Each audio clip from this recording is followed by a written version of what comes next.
Hello, my name is Dr. Perry Berry. I'm the Superintendent of Schools for Queen Creek Unified School District.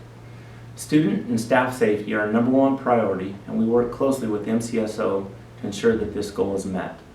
Please take a moment to watch this video on school threats.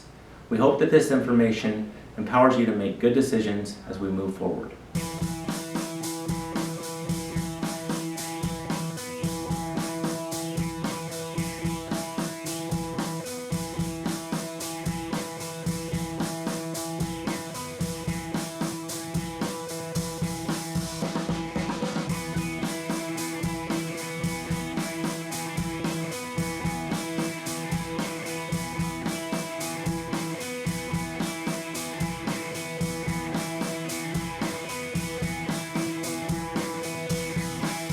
The purpose of this video is to provide some basic information on what threats are, how threats are communicated, how seriously threats are taken by law enforcement, and some possible consequences of you making those threats. Even when joking around, when we find out about this, it will be investigated. What is a threat? A statement of an intention to inflict pain, injury, damage, or other hostile action on someone in retribution for something done or not done. What is the ARS definition? That's the Arizona Revised Statute.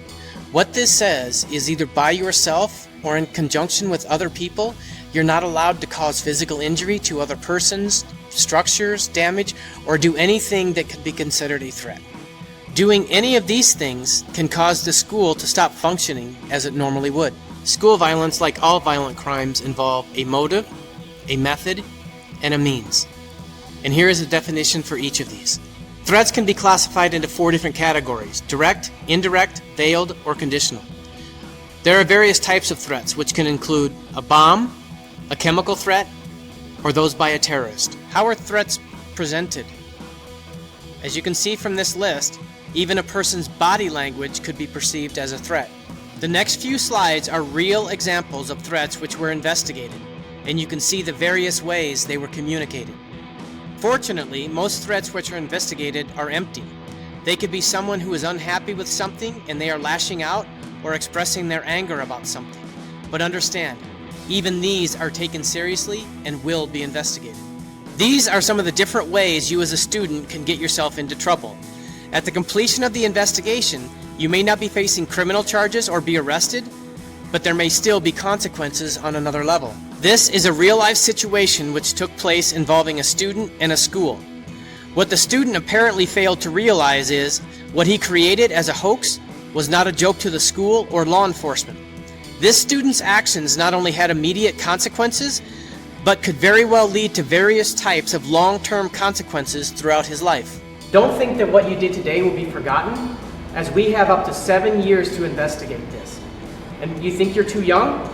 Even at the young age of 14, you could be treated as an adult if the threats are serious enough. As you can see here, felonies can have a varying length of sentence if convicted, anywhere from 1.5 years to 10 years in prison, depending on the level of the felony.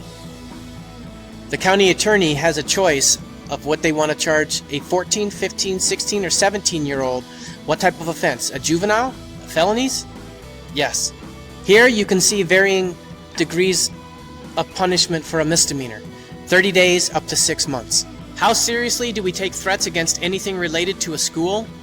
The law says threats made against a fellow student, a teacher, administrative personnel, anyone or anything else related to the school could be charged as a felony.